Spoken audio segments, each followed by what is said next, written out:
Жасым 38-де тұрмыстағы әйелмін. Осыдан 3 ай бұрын болған оқиға. Біздер жұмыстағы келіншектер болып бір жаққа бірге қыдыруды жиі айтатынбыз. Солайда 3 қыз болып бірге Грузияға қыдыратын болып шештік. Екеуі де тұрмыстағы әйел жастары 40-та. Біреу метис орыс тілді қыз, біреуі таза қазақтың келіні. Аттары жасырын болсын, Оля Айым деп атай салайын. Солай май айында Грузияға ұшып барды, қыдырдық, араладық. Ауылға кетуге бір күн қалғанда Айым кетті, клубтарына барып көңіл көтеріп виноларын ішіп көрейік деп ұсыныс жасады. Оля бірден келісе кетті, менде қарсылық танытпадым, барсақ барып қайтайық деп бардық. Барып виносын іштік, биледік, көңіл көтердік. Сөйтіп Танысболда қазақ жігіттерді кездестіріп қалдық. Ақтаудың жігіттер екен. Ал біз Алматыданбыз. Сол қазақ жігіттерімен билеп кейіннен олар өздерінің столдарына қонаққа шақырды. Оларда 3 жігіт еді. Есімдері Макс, Арман, Дастан. Грузиядан көлік таңдап Ақтауға салып жіберумен айналасады екен. Екеуі бойдақ, тек Дастаны үйленген екен. Олар бізден жастары кіші, 29-30 шамаларында. Столдарында отырып бірге іштік, биледік. Виномен басталған ішімдік пивамен жалғасып кетіп жатыр. Мен өзімнің масайғанымды сездім. Жанымдағы құрбыларыма қарасам, оларда масайған қисалаңдап жүр екен. Кейіннен олар өздерінің жалдап жатқан пәтерлеріне шақырды, дальше сол жақта жалғастырайық деп. Мастықтың белгісінен ба білмедік, бойдақ келіншектер секілді келісе кеттік. Күйеулерімізді ұмыттық сол түні.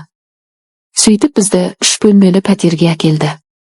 Кухняға отырып жалғастырдық, шуды әңгіме айтып тарқылдап күліп. Уақытты жақсы өткізіп жатыр. Сөйтіп Айым мен шаршадым, ұйықтаймын деп спальныйға кетіп қалды. Ұзақ отырмай артынан Арманда ілесіп кетті. Айымның клубта Айым мен Арманның әңгімесі қатты жарасып еді, бірге билеп. Сөйтіп кухняда отырғанымызда спальныйдан Айымның ыңқылдаған дауысы шыға бастады. Шыпылық деген дененің денеге тиіп жатқан дауысы шығып жатыр. Біздер 5 секундқа үндемей қалдықта, Оля екеуміз бірімізге қарадықта мәдеп күлдік. Бірақта Айымның рахаттан алып жатқан ыңқылдаған дауысын естіп менде қоза бастадым. Алмаған 3 жігіттің ішінде Дастан ұнап қалды. Себебі өте сыпайы, джентльмен болып жүрді. Біздер көбіне батыстың жігіттері дөрекі деп естиміз ғой, бірақта бұлар дөрекі болғанымен өте джентльмен екен, соны байқадым. Сөйтіп Айымның ух деген даусына менің астым ылғалданып жатыр.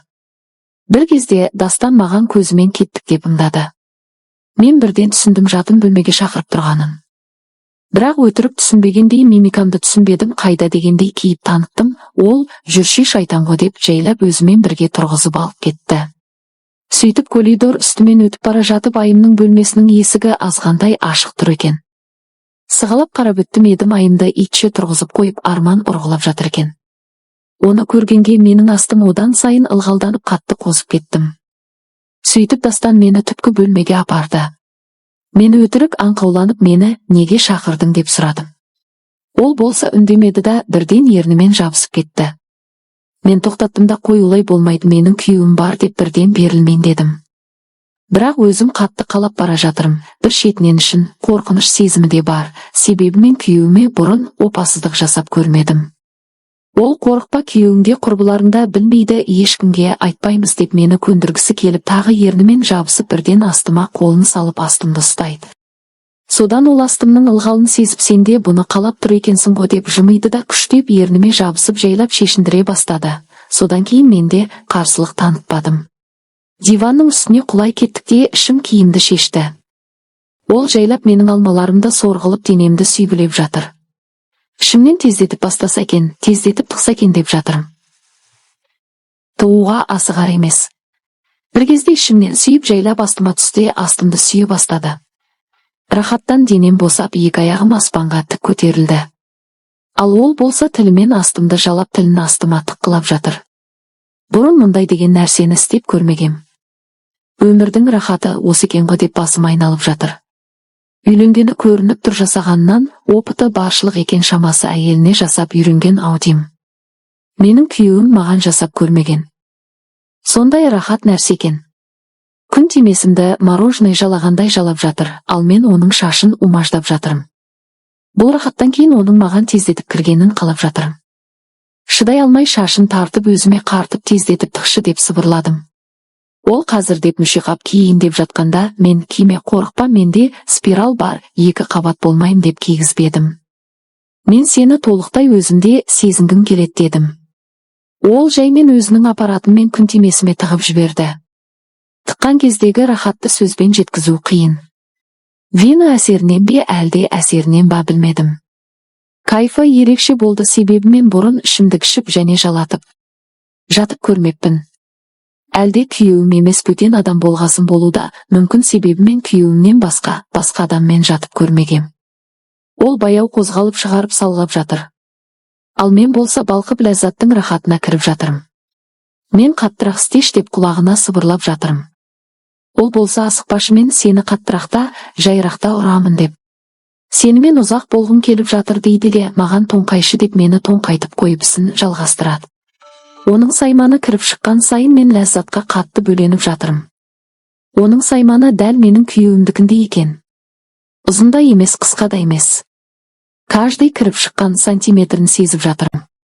Бір мезетте ол қатты ұрғылап қарқынын көбейтіп 2 минут жобасында ішіме бітіріп тастады да құлады диванға. Мен уже болдым ба деп тоймай қалдым да екіншісін сұрадым. Ол кішкене уақыт керек деді.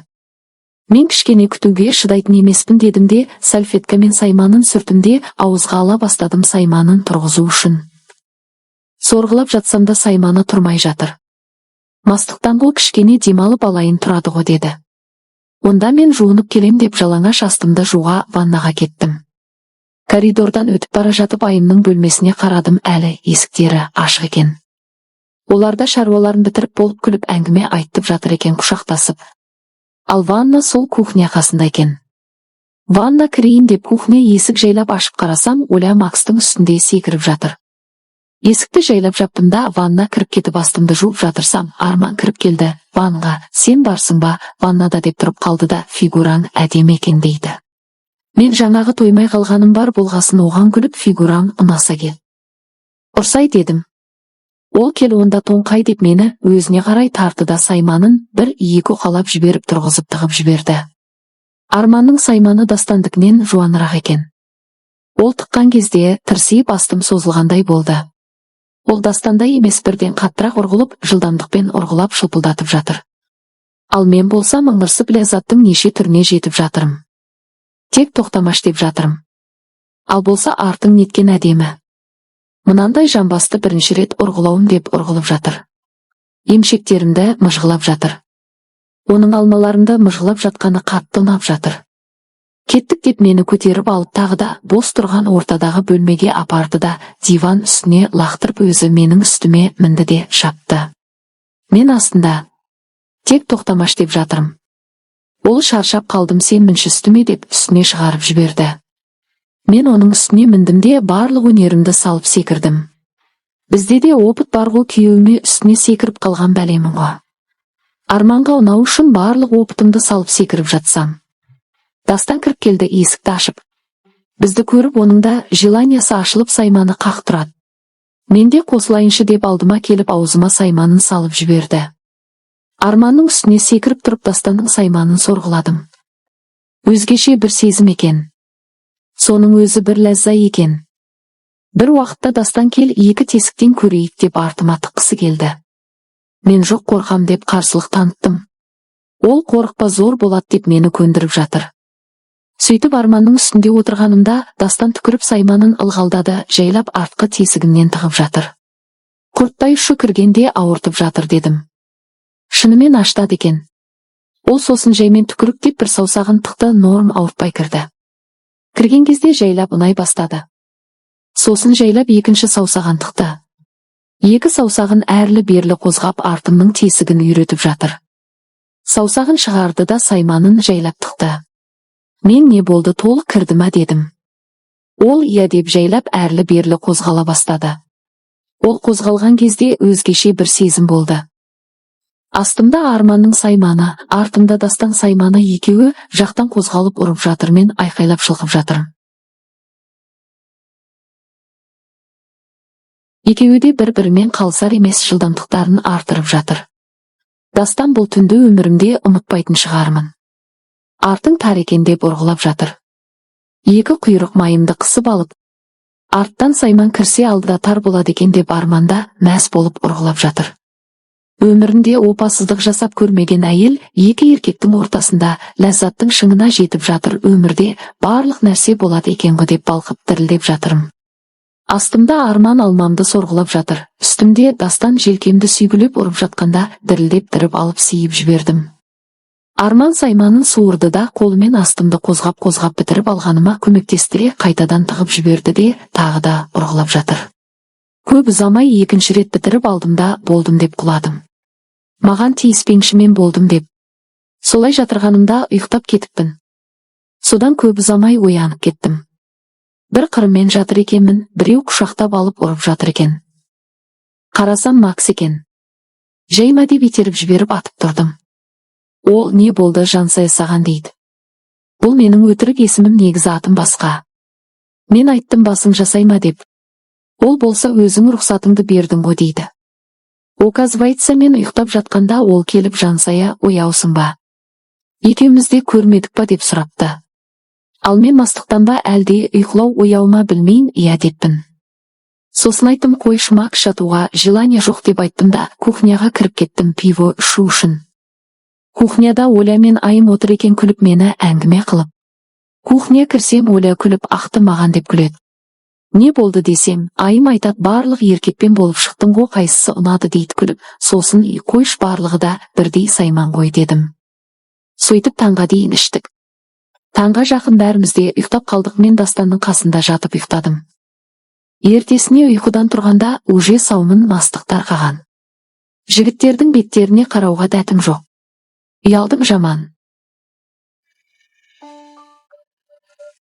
Сөйтіп олар бүгін сендерді біз қыдыртамыз, келсеңдер игерде еді. Уайымдамаң, расход бәрін өзіміз көтереміз, кешегі түннің рахметі ғой деді. Сосын қасымдағы қыздар келісті. Мен де иә дедім. Жалғасы бар. Ұнаса көментке жазың. Жалғасын жазам.